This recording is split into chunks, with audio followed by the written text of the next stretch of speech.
Yo, what's up mga kabayan? Nandito na ulit ako sa studio.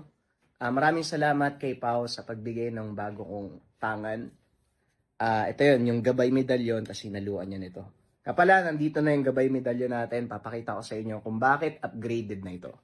Ito yung sinasabi kong upgraded gabay medalyon natin mga kabayan. Kung papansin nyo, makapal na siya. Ayan o. Yung loob nito, andyan pa rin yung sign, baliktaran. Sa loob, merong palaman ng mga mutya. Iba't ibang uri ng mga gamit. Pakita ko lang sa screen, eto siya. Yan. Kaso hindi ko pwedeng sabihin kung ano yung pinakapangalan yan. Pero yung mga yan, mga kabayan, nasa loob ng medalyon. Meron na tong mutya at siguradong mas mabisa na ito. Sa lahat ng interesado, mag-message lang or mag-comment, may sasagot sa inyo. Maraming salamat.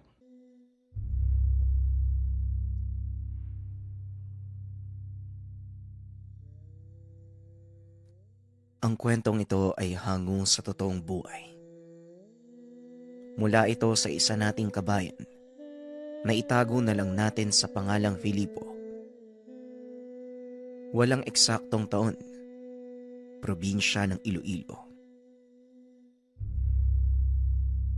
Nang mga panong ito, kilala bilang mahusay na manggagamot itong si Filipo. Yun nga lang kinakatakutan ito sa kanilang bayan dahil sa ugali nitong may pagkasanggano. Lumaki sa pangalaga ng kanyang lolo Berong. Ito din ang nagturo ng lahat ng nalalaman pagdating sa panggagamot. Kabaliktaran ng ugali ng binata. Napakabait ni Lolo Berong at halos lahat sa kanilang baryo sa kanya lumalapit upang humingi ng tulong. Kung minsan pa nga, naaabuso na ito ng mga taong mapagsamantala at ito ang naging dahilan ni Filipo kung bakit arogante siyang nakikiharap sa mga tao. Kaunting pagbabalik tanaw, naganap ito nung mga panahong nasa edad 12 pa lamang itong si Filipo. Isang hapon, habang nanggagamot ay may lumapit na kalalakihan. May dalang baril ang mga ito, nakasuot ng uniforme ng mga sundalo. Humingi ang grupo ng tubig sa matanda. Ngunit sinabihan sila nitong mag-antay sandali dahil nasa kalagitnaan ng panghihilot ang matanda. Sakto namang inutusan nito si Filipo na sumalok ng tubig doon sa balon na nasa bandang ibaba ng burol kung saan nakatayo ang kanilang tahanan. Laking gulat ng binata dahil nakita nitong pinagtutulungan ng mga kalalakihan ang kanyang lolo. Binato ni Filipo ang dalang galon sa isa sa mga lalaki dahilan para mawalan ito ng malay. Dali-dali naman siyang inawat ng matanda. Sinalo ang panggugulpe ng mga kalalakihan. Pilit bang nakikiusap ang matanda, ngunit hindi nakikinig ang mga ito. Huminto lang sila sa pagkastigo sa matanda nung marinig nila ang boses ng Kapitan del Barrio na itago na lang natin sa pangalang Ipong. Adakdag, kayo na naman. Ang kakapal talaga ng apog nyo. Kayo na nga lang tong nanghingi ng tulong. Kayo pa ang may ganang manggulpe. Alam nyo, napupuno na ako sa mga ugali nyo eh. Magsialis kayo sa harapan ko kung ayaw nyong manghiram ng muka sa kalabaw.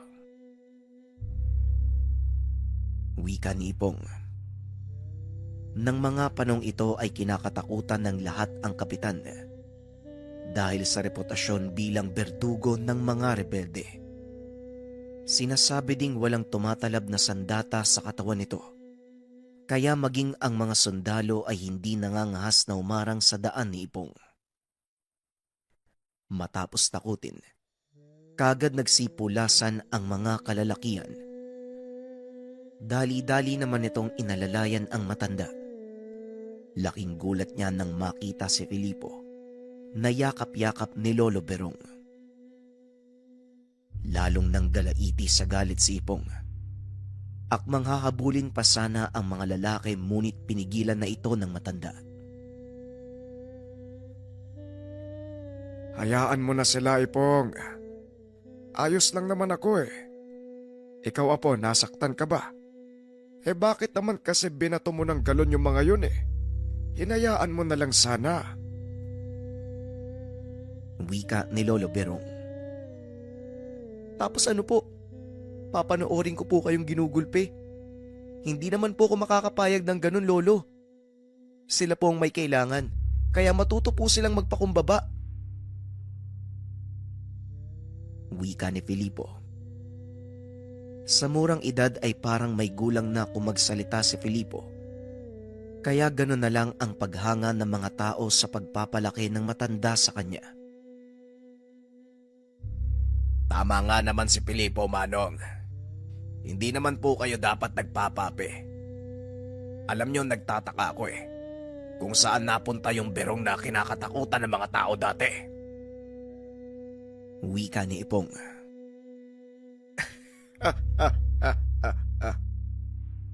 Matagal na panahon na yon, Ipong. Matanda na ako eh. Mahina na ang katawan.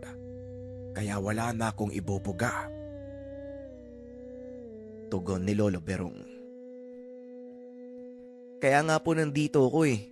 Kasi alam kong hindi nyo na kaya. Ako po makikipagsuntukan sa mga yon. Antayin lang nilang lumaki ko. Makikita talaga nila. Wika ni Filipo. Tinupad nga nito ang pangako.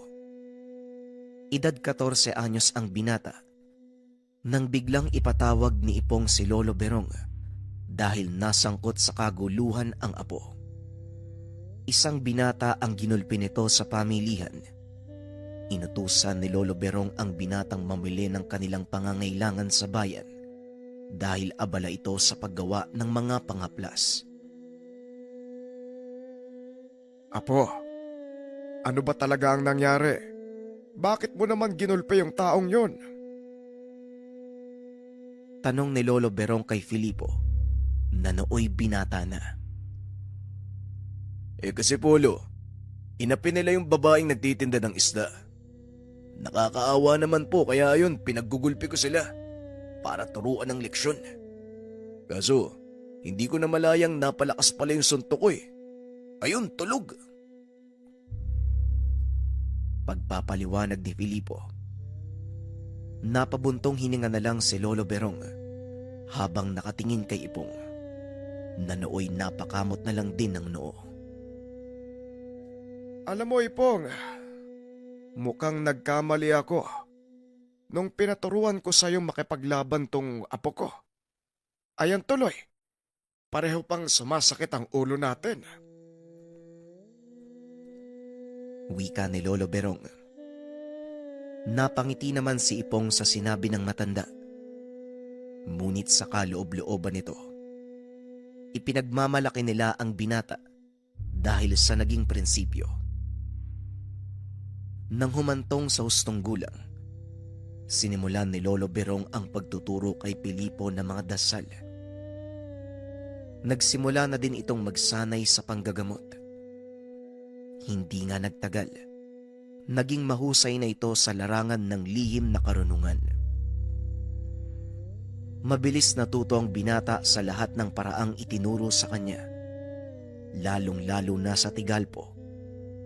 Nagawa nito ang unang pagpatay sa mangkukulam gamit ang dasal sa edad na 20 at pagpasuka ng Yanggao sa edad na 21. Tuluyan na nitong pinalitan si Lolo Berong sa edad na 25. Kinilala ang kausayan ng binata sa panggagamot. Hindi lang sa kanilang baryo kundi maging sa buong bayan.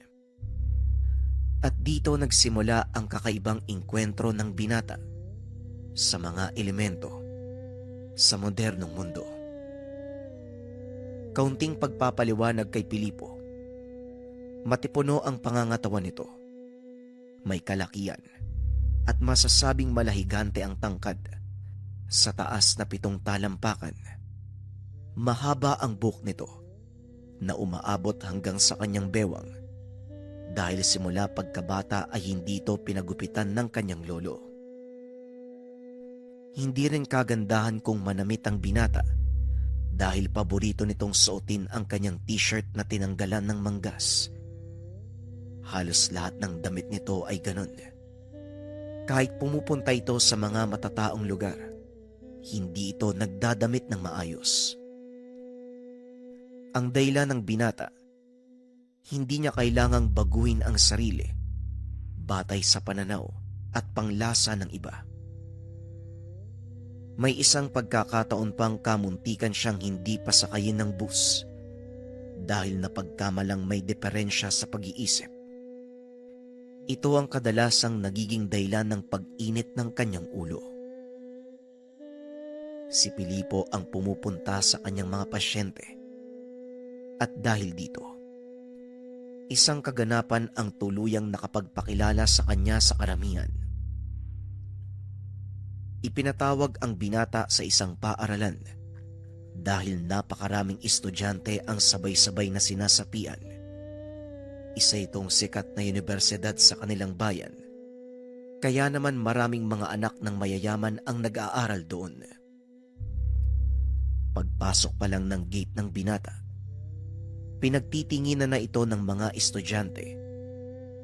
Kasama nito ang isa sa mga guro na nagpatawag sa kanya. Dahil hindi na kaya ng mga gwardyang pigilan ang mga estudyanteng sinapian.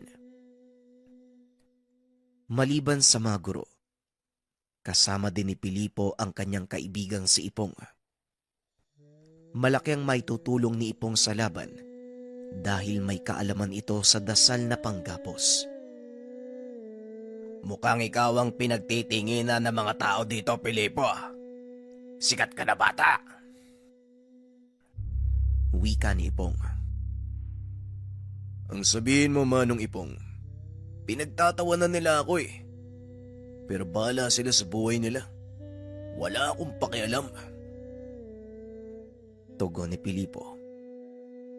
Ilang sandali pa ay nakarating na sila sa silid kung saan inilagay ang mga sinasapian.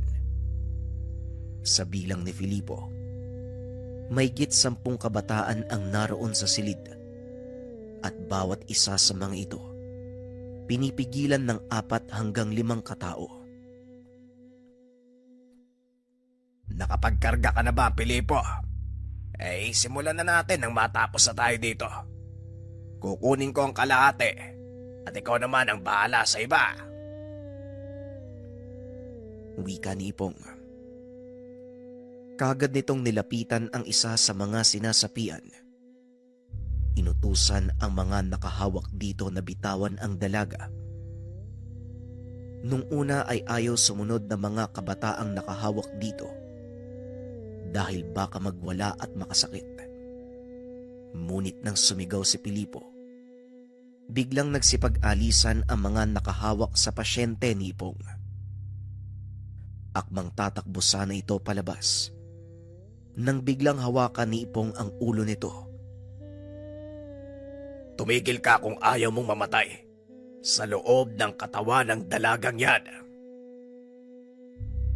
Wika ni Ipong. Unti-unting naglakad ang dalaga pabalik sa kinakatayuan. Naupo sa sahig. Hindi ito kumilos habang patuloy na nakatutok ang tingin kay Ipong. Samantalang si Filipo naman, hindi makalapit sa isa pang pasyente dahil hinarangan ito ng ibang estudyante. Manong Ipong, mukhang magkakaproblema sa akin tong mga estudyanteng to ah. Kanina pa ako naiirita eh. Wika ng binata. Kagad naman siyang sinagot ng isa sa mga estudyante. Bakit? Sino ka ba sa palagay mo? Tignan mo nga yung itsura mo. Mas mukha ka pang basurero kaysa sa manggagamot eh. Napangiti si Filipo. Tinutukan ng daliri sa noo ang estudyante. Bigla itong nanigas at unti-unting naupo sa sahig. Kung wala kang alam, huwag mong ibubuka yung mabaho mong bunganga.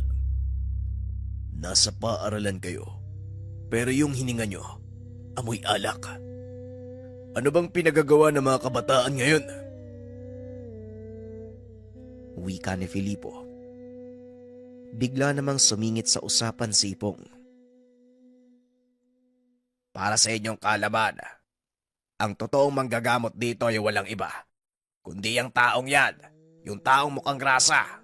Siya si Filipo. Wika ni Ipong. Napailing na lang si Filipo sa sinabi ng kaibigan. Kagad nang inasikaso ang kanyang pasyente. Naupo ang binata sa harapan ng estudyante. Nakita ng lahat kung paanong nanlaki ang mga mata dahil sa takot. Lumayo ka sa akin.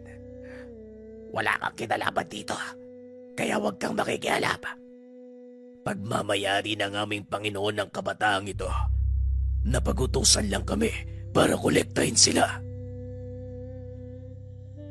Wika ng nakasapi sa pasyente. Kinilabutan ang lahat ng nasa silid. Nagbulungan. Dahilan para mairita si Filipo. Pwede bang palabasin niyo ang lahat ng walang kinalaman?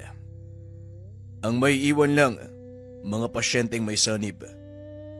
Baka mamaya, pag pinarusahan ko tong isang to, madamay kayong lahat. Wika ni Filipo.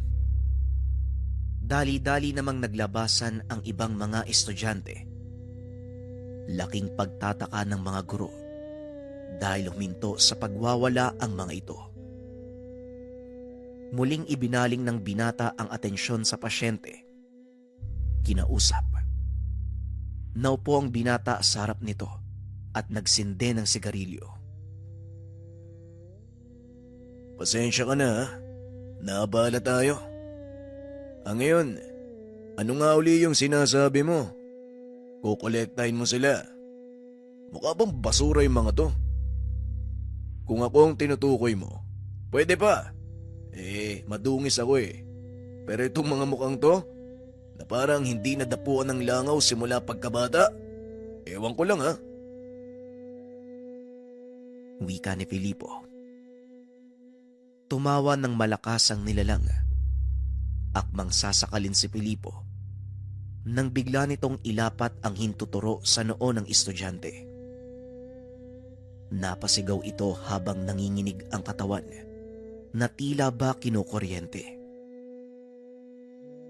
Ay nako, masyado kayong mabangis ah. Pero yan ang gusto ko, lumalaban. Sabihin mo sa akin, sino ang Panginoon mo? Tanong ni Filipo. Hindi mo na kailangang malaman. Total, hindi mo rin siya kayang talunin. Tugon ng sanib. Ganun? Di tignan natin. Tugon ni Filipo. Kagad nang pinatay ang kung anumang nakasapi sa pasyente. Hindi na ito nag-abalang magtanong kung anong uri ito ng nilalang. Makalipas ang ilang oras, nagawang palayasin ng dalawa ang mga nakasanib. Habang nag-aayos ng mga sarili, dumating naman ang isang pare. Dinasalan ang mga walang malay na pasyente. Napangiti naman si Filipo nang makita ito. Hoy, Filipo. Umayos ka. Pari ang karap mo. Igalang mo naman. Wika ni Ipong. Bakit? May ginagawa ba ako? Hinahayaan ko nga lang si Father na dasalan yung mga kabataang yan. Father, pasensya na, nahuli ka ng dating. Tapos na po ang eksorsismo. Wika ni Filipo. Napalingon ng pare at lumapit sa kanila. At sino naman kayo? Paano mong nasabing tapos na? Walang malay mga bata. Tanong ng pare. Magandang tanghali po, Padre. Kami po yung manggagamot na ipinatawag na mga guro dito. Ang tagal nyo daw po eh. Ang bagal yung dumating. Tugon ni Ipong. Bagyang nainsulto ang pare sa sinabi nito. Ganon, mga albularyo pala kayo. Gaano ba kayo kasigurado na nagawa niyong palayasin ng mga demonyo? Muling tanong ng pare. Siguro, kasing sigurado ng pagsikat ng araw sa silangan, Padre. At kasing sigurado din ng pagkakamoy ko ng alak sa hininga nyo. Mawalang galang na po ha.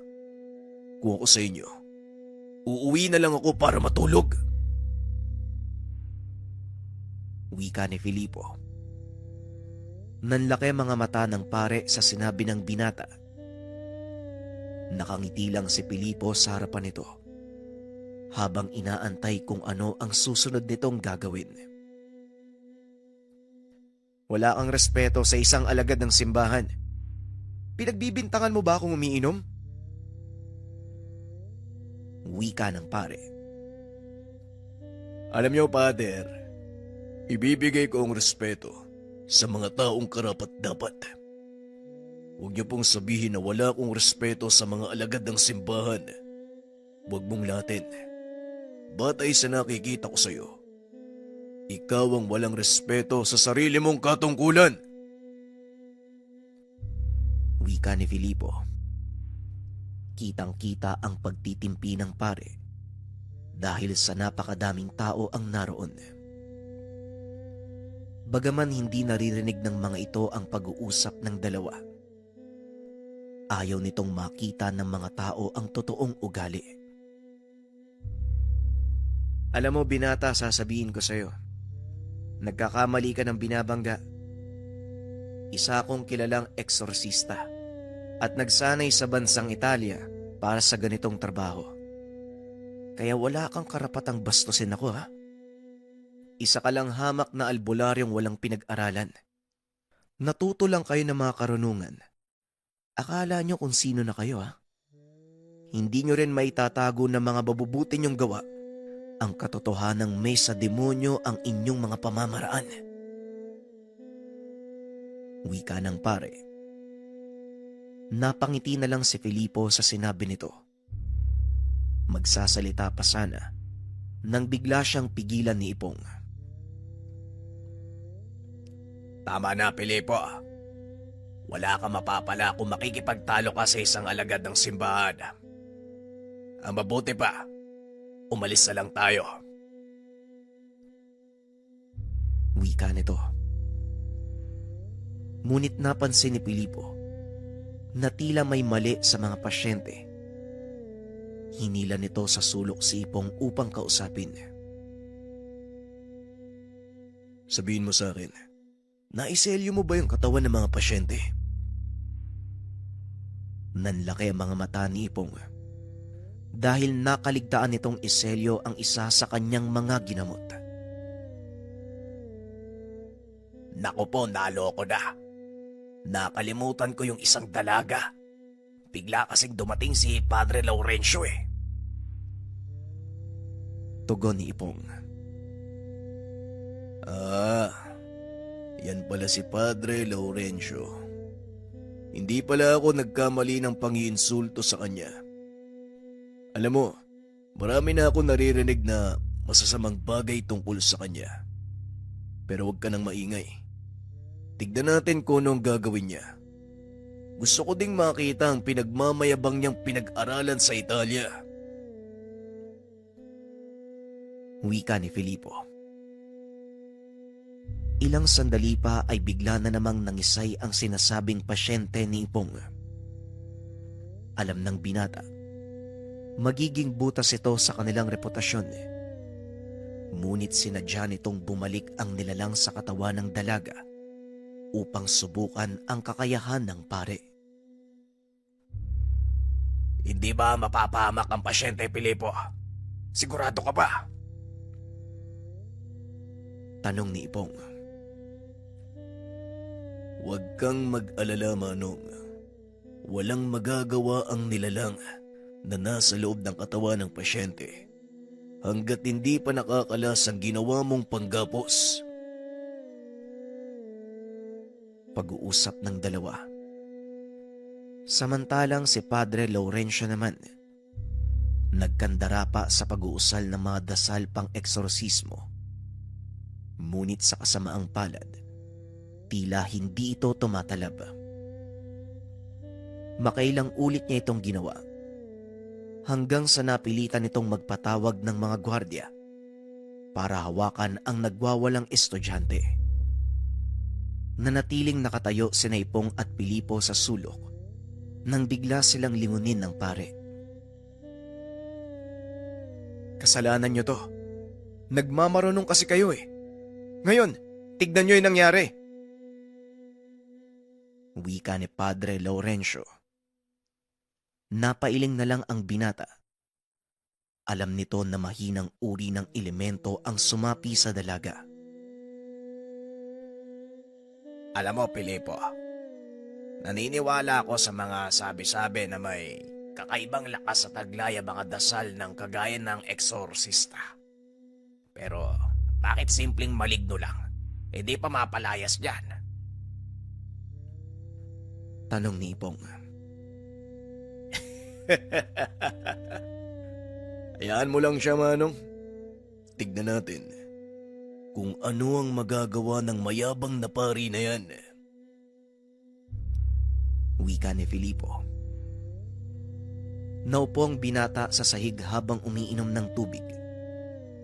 Nakatitig lang ito sa ginagawa ng pare na parang batang tuwang-tuwa sa pinapanood. Inabot na ng maghapon. Wala pa ring nangyayari. Halos magtanggal na ng suot na sutana ang pare dahil basang-basa na ito ng pawis. Tinignan ni Filipo ang pasyente. Nakitang nangihina na ang katawan nito. Halos hindi na din makadilat dahil sa ginawang maling pamamaraan ng pare. Tumayo ang binata. Lumapit sa kinaroroonan ni Padre Laurencio. Kagad namang nagtinginan ang mga tao sa kanya. Hinawakan ng binata sa balikat ang pare. Tumabi ka. Ako na ang gagawa. Napatitig sa kanya ang pare. At sa hindi malamang dahilan, kusang kumilos ang katawan nito at naglakad papunta sa kinauupuan ni Ipong. Nagtataka ang pare kung paano itong nagawa ni Filipo. Napalingon siya kay Ipong na nooy tatawa-tawa lang. Huwag po ako yung titigan nyo, Padre. Ayun o, manood kayo sa magagawa ng totoong alagad ng ama. Madungis lang yan, pero mahusay yan. Ibinaling ng pare ang tingin kay Filipo. Nakitang may kung anong sinusulat ang binata sa kanyang palad. Ilang sandali pa, narinig niya itong magsalita. Inuutusan kitang humakbang papunta sa liwanag ng Diyos. Matapos nitong magsalita, kagad inilapat ng binata ang palad sa noo ng pasyente. Napaangat ang katawan nito. Binitawan ng mga humahawak ang dalaga dahil halos 2 talampakan na ang iangat ng katawan nito sa lupa. Dahan-dahang hinila ni Filipo ang kanyang kamay na tila may hinuhugot na kung ano mula sa noo ng dalaga. Matapos ang ilang minuto, bigla itong bumagsak sa sahig. Nagawa namang saluhin ng binata ang ulo nito, pati na rin ang katawan ng dalaga, kaya walang nangyaring masama sa kanya. Hindi makapagsalita si Padre Laurencio sa nakikita. Wala itong kaalam-alam kung ano ang totoong nangyari. Anong nangyari? Paano niyang nasambit ang orasyon ni Arkanghel Gabriel? Tanong ng pare. Simple lang naman, Padre. Sinanay ng isang totoong divino ang batang yan. Ewan ko kung pamilyar sa inyo ang pangalang Padre Constantino. Wika ni Ipong. Napalingon ng pare dahil kilala niya si Padre Constantino. Isa siya sa pinakamagaling sa larangan ng pagpapalayas ng mga demonyo. Sinasabi ding nakapasok na ito sa impyerno ng ilang ulit. Hindi ako naniniwala sa sinasabi mo. Paanong pag-aaksayahan ng isang banal na tao ang kagaya niyang halos hindi makapagpalit ng damit?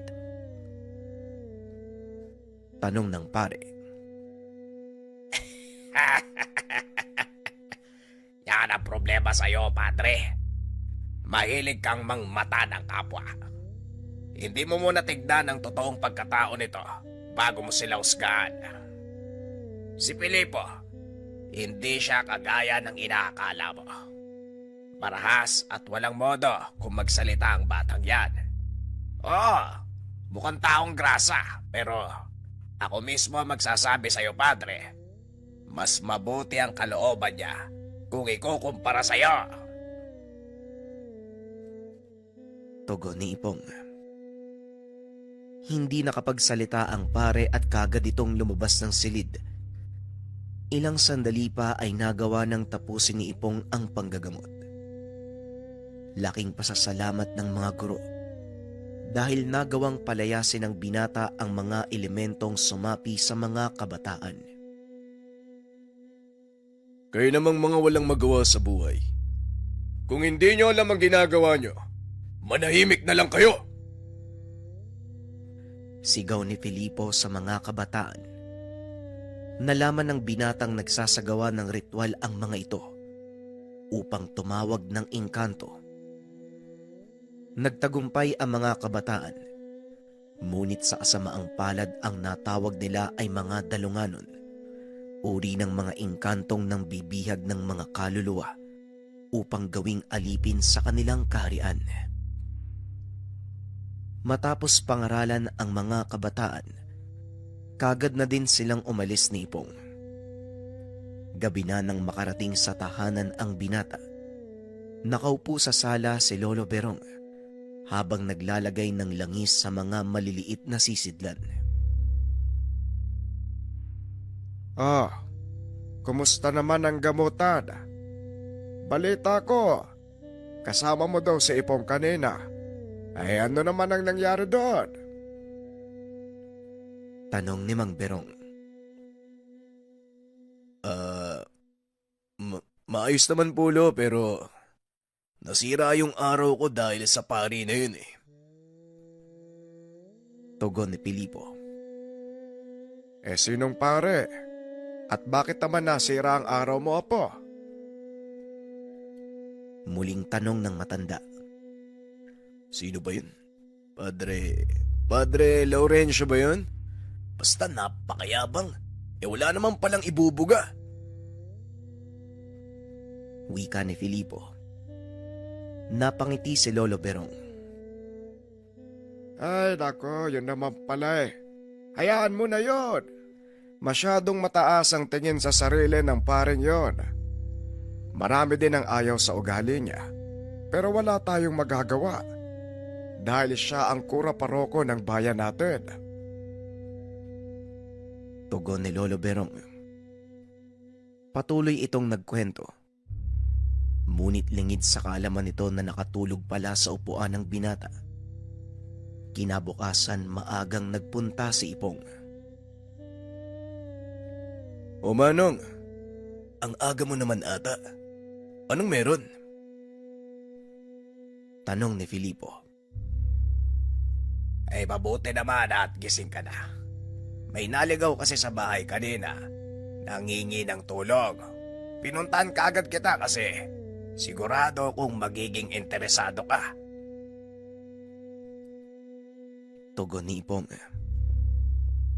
Napahinto sa paghigop ng kape ang binata at hinarap si Ipong.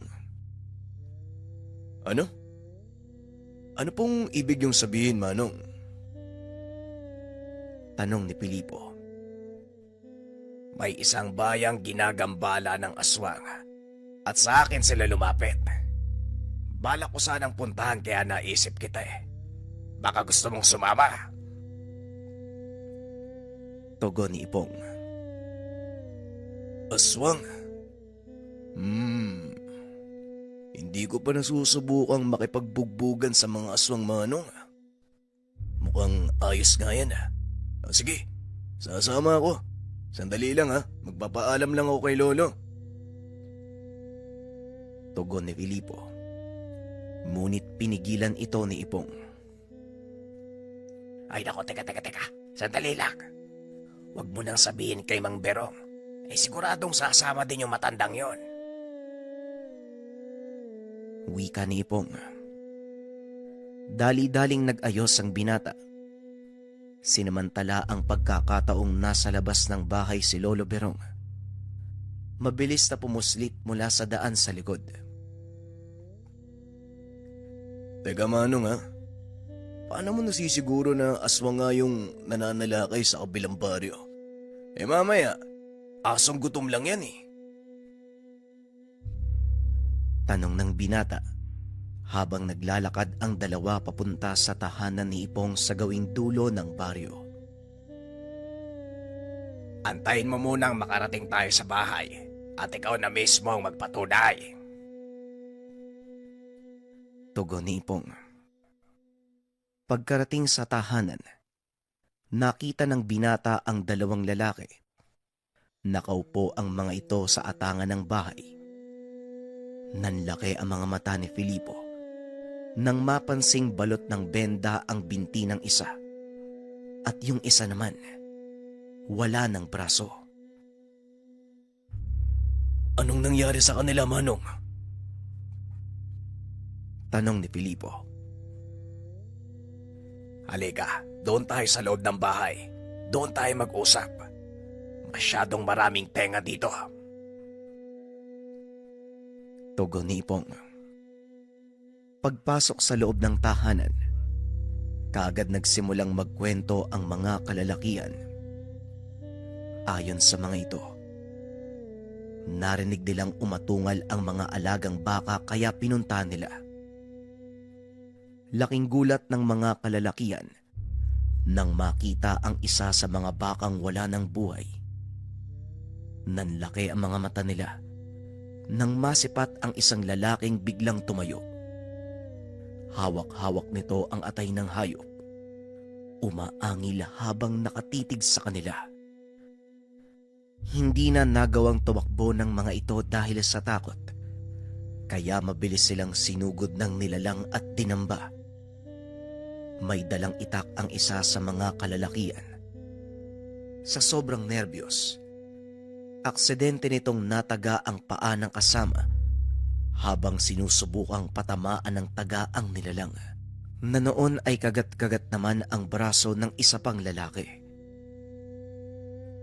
Nakita niyo ba yung mukha ng aswang? Tanong ni Filipo. Hindi po eh. Punong-puno po ng buhok yung mukha niya. Hindi po namin nakilala eh. Tugon ng lalaki. Kung ganun, paano kayo nakaligtas? Muling tanong ni Filipo. Nagawa ko pong tagayin yung aswang sa likod eh. Nang masugatan ko, tumakbo na po palayo sa amin. Hindi ko na po inabol eh. Sugatan na din po ako eh. Wika ng isa pa sa mga kalalakian. Pakiusap, maniwala naman kayo sa amin oh. Hindi naman kami gumagawa ng kwento eh. Totoong aswang yung sumalakay sa amin eh. Hindi na nagsalita pa si Filipo. Napatingin lang ito kay Ipong, na noon ay hindi rin masabi kung maniniwala siya sa dalawa o hindi. Dahil kung pakikinggang mabuti ang kwento ng dalawa, parang lumalabas, sila mismo ang nag-away-away at nagtagaan. Hindi kaya nagtagaan kayong dalawa at ginamit nyo lang na dahilan ng aswang Magsabi kayo ng totoo. Dahil sa oras na matuklasan ko kung ano ang totoong naganap, hindi lang yan ang abutin nyo. Wika ni Filipo. Nagsasabi po kami ng totoo tungkol sa nilalang na pumatay sa baka. Pati na rin po sa sumalakay sa amin. Pero ang ipinagtataka ko po, bakit po yung kasama ko yung tinamaan ng itak? Yung aswang po yung tinataga ko eh. Wika ng lalaki. Ay nako, malaking palaisipan nga to ah. Hindi ko din lubos maisip kung bakit mo tatagayin ang kasama mo eh. Wika ni Ipong. Sandali lang, Manong Ipong. May kakayahan ba ang mga aswang na gumamit ng hipnotismo? Tanong ni Filipo. Oo, iyo. Ang tawag sa katangiang iyon, udom. Makakaramdam ka ng pamamanhid sa buong katawan hanggang sa hindi ka na makakilos. Iniisip mo na nakatayo ka lang sa isang lugar pero ang totoo, kinokontrol ng kung sinong nilalang ang katawan mo. Marahil ito ang nangyari sa dalawang lalaki. Tugon ni Ipong.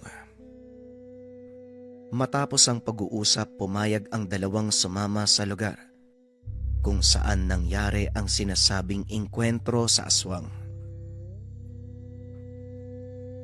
Paano natin malalaman kung darating nga mga aswang, Manong? Mag-aantay lang ba tayo dito? Tanong ni Filipo habang nakamasid ang mga ito sa paligid. Siguradong darating ang mga yon. May ugali ang mga aswang na umatake sa iisang lugar lang.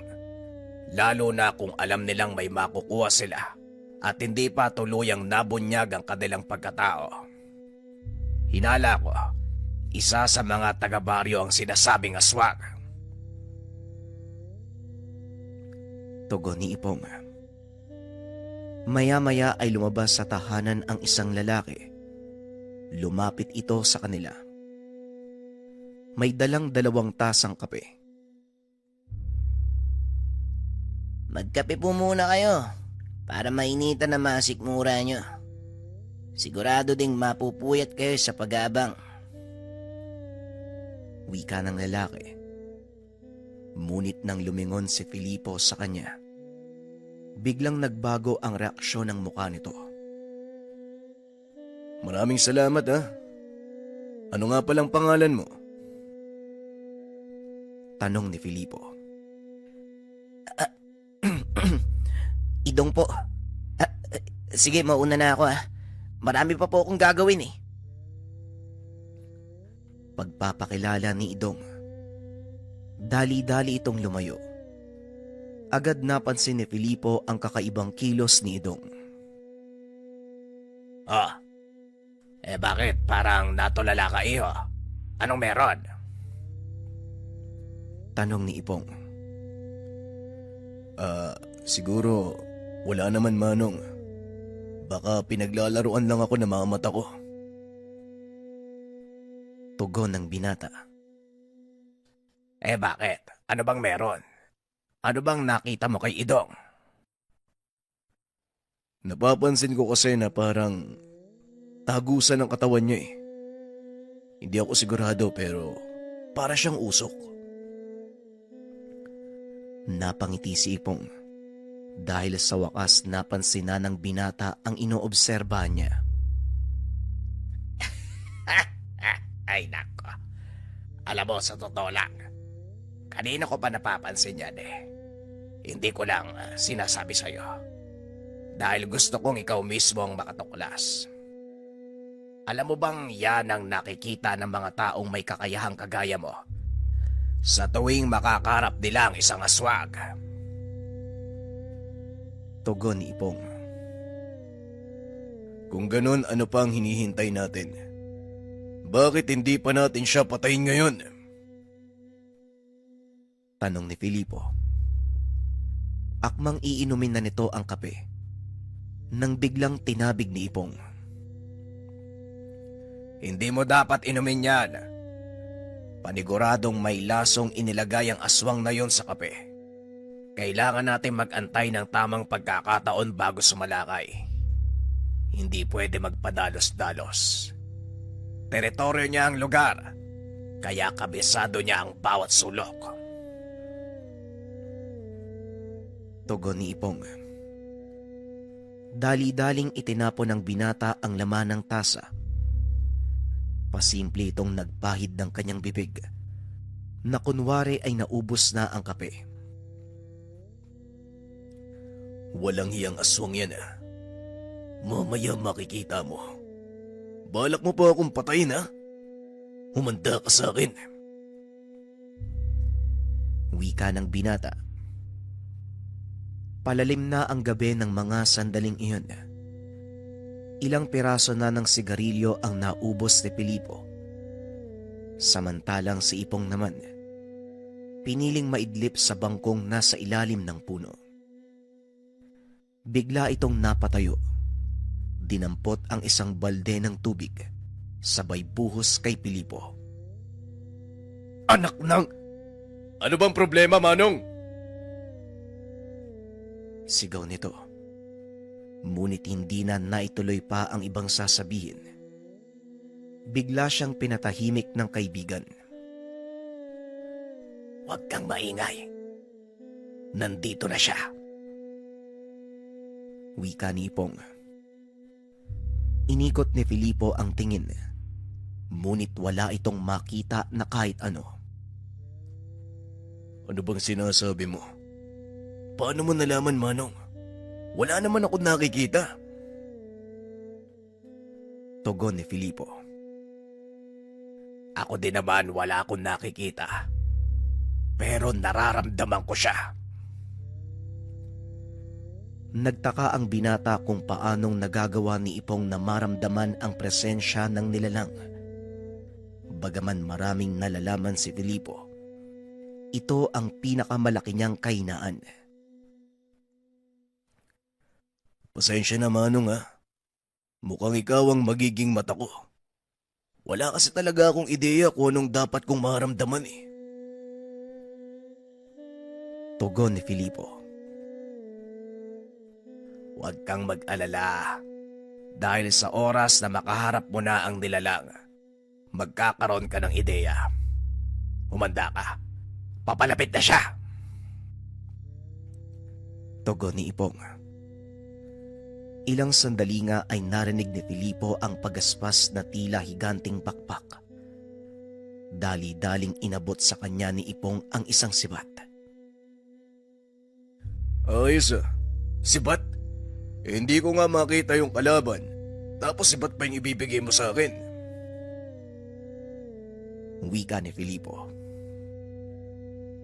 Ay nako, sana pala hindi na lang kita sinama dito. Napakadami mong reklamo. Dapa! Tugon ni Ipong. Sabay hatak kay Filipo padapa. Nanlaki ang mga mata ng binata nang mapansin ang napakalaking anino ng isang lumilipad na nilalang. Biglang naramdaman ni Filipo kakaibang presensya. Sigurado siyang mula ito sa kanilang kalaban.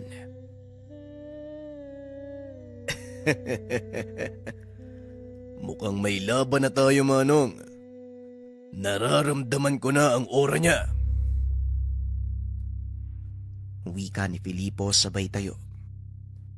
Kagad nitong sinundan ang nilalang. Humanap ng mataas na lugar ang binata upang makita nito ang pag-atake ng kalaban. Nag-usal ng sabulag para hindi siya maramdaman. Ilang sandali pa, muling lumantad ang nilalang. Walang pagdadalawang isip niya itong binato ng sibat, dahilan para mapunit ang pakpak nito at tuluyang bumulusok at sumadsad sa lupa. Dali-daling bumaba ng puno ang binata, hindi alintana ang masukal na daanan. Tinungo nito ang pinagbagsakan ng aswang. At sa pagkakataong iyon, Nakita ng binatang nag-aabang ang nilalang. Huminto ang binata. Pinakiramdaman ang kalaban. Biglang namanhid ang katawan ng binata. Unti-unting kumilos ang kanyang kamay. Pilit nitong binubunot ang itak na nakasugbit sa kanyang bewang. Naloko na. Ang lakas mong manggagamot. Nagawa kang tablan ng udom. Paglabanan mo yan, Pilipo! Wika ni Ipong. Ang dali lang sabihin sa'yo eh. Dahil hindi ikaw ang nasa sitwasyon ko. Bakit hindi mo na lang kaya ako tulungan dito? Tugon ni Filipo. Kaya mo na yan. Ituring mo na lang na isa ito sa mga pagsubok mo at bagong karanasan. Naupo si Ipong sa lupa. Pinanood habang sinusubukan ni Filipo na labanan ang tigalpong binato ng aswang.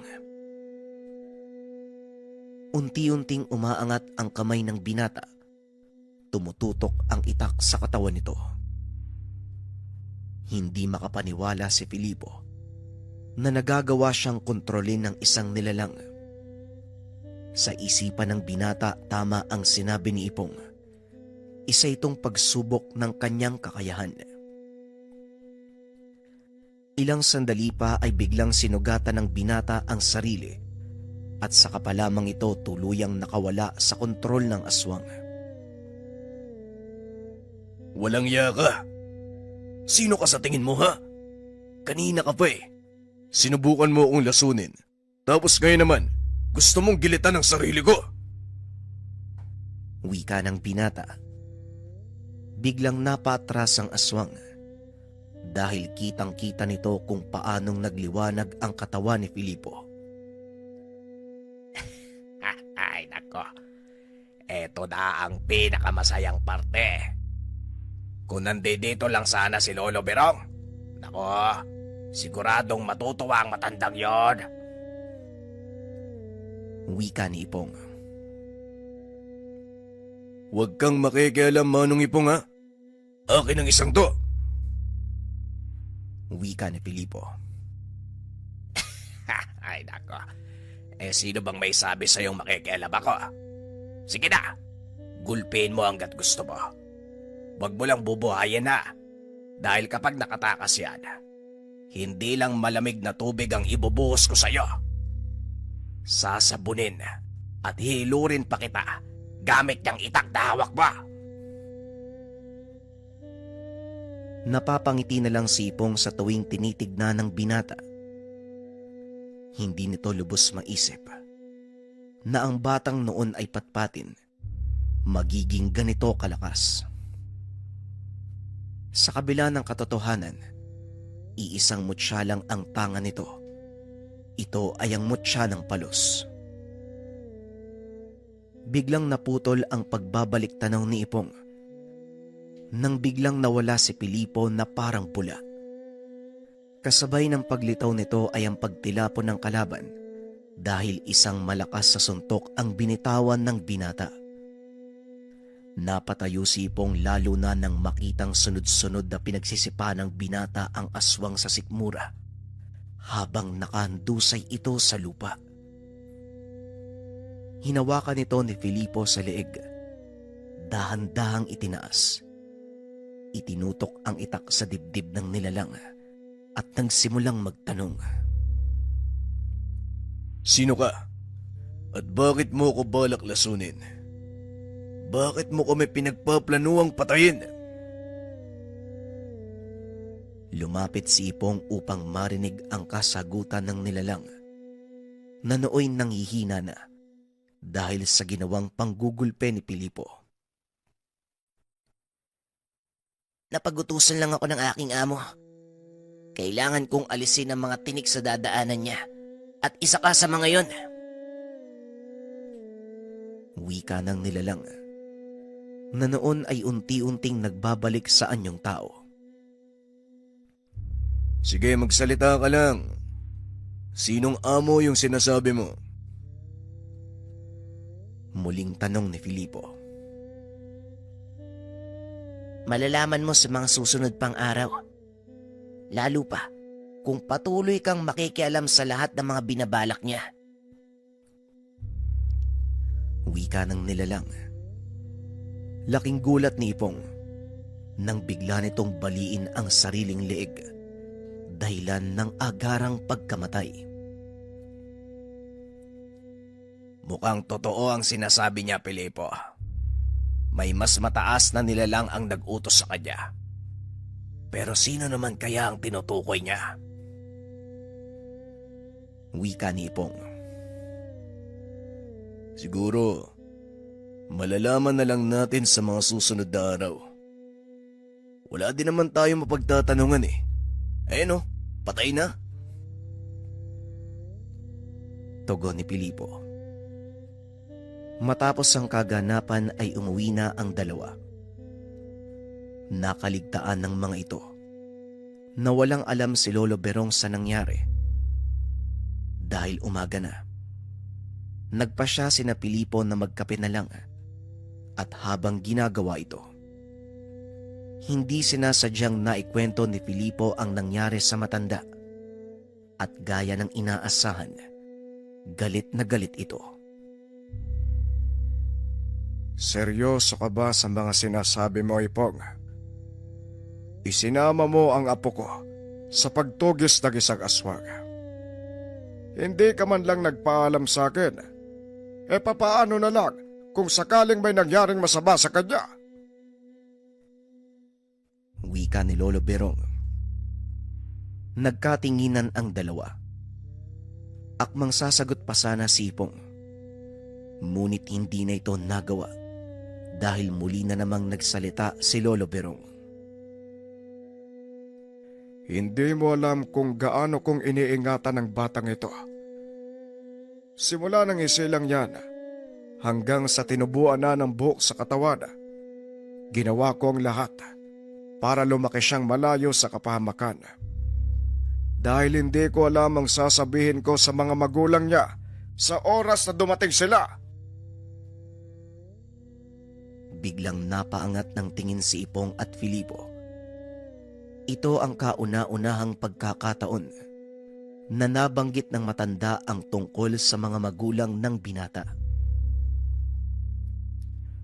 Ano pong ibig niyong sabihin, Lolo? Buhay pa ang nanay at tatay ko? Tanong ni Filipo. Nanatiling tahimik ang matanda. Ramdam ng binata na meron itong itinatago. Oo, Filipo. Buhay pa ang mga magulang mo. Ngunit walang katiyakan kung nasaan sila.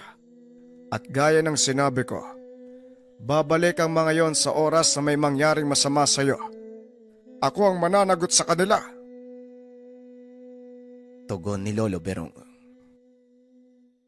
Hindi, Lo. Wala po kayong dapat panagutan. Sila ang malilintigan sa inyo, pati na din sa akin. Iniwan nila ako at wala man lang pasabi kung saan sila nagpunta.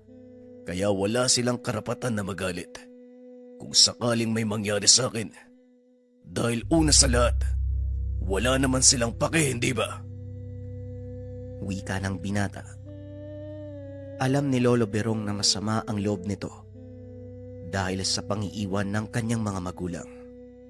At dahil doon, naging tampulan ng pangungutya si Filipo na naging sanhi ng pagiging basagulero nito. Hindi mo alam ang sinasabi mo, Filipo. Sa palagay ko, hindi pa ito ang tamang oras para pag-usapan ang tungkol sa bagay na yan. Kumalma ka lang, iho. Siguradong meron dahilan kung bakit kanila iniwan. Siguradong magpapaliwanag sila kung bakit sila nawala at iniwan kanila sa akin.